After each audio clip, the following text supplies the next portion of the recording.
First, you said that there is 200 years of precedent of presidents taking what Congress passed, and of course, people who are watching this know that the Constitution says that it is Congress that has the power of the purse, which is why we're even having this discussion. They have the power. Well, that's what I want to ask you about. So there's some dispute about the 200 years, but most importantly, a law passed in 1974 because of this dispute that you mentioned, the Impoundment Act.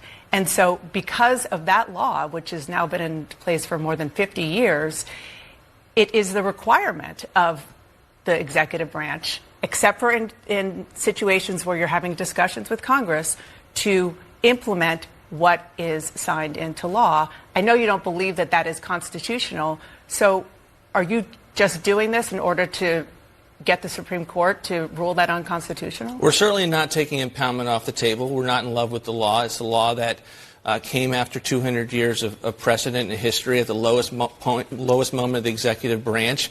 But even the very Impoundment Control Act, notice it's not called the Impoundment Elimination Act. Even Congress at the time realized that impoundments were perfectly legal and appropriate. They were saying the Impoundment Control Act.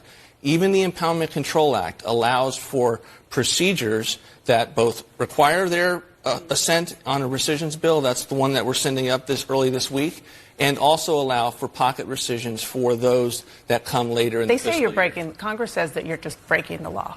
Well, they're wrong. We are not breaking the law. Every part of the federal government, each branch, has to look at the Constitution themselves and uphold it. And there's tension between the branches, and I don't doubt that Congress is going to make accusations.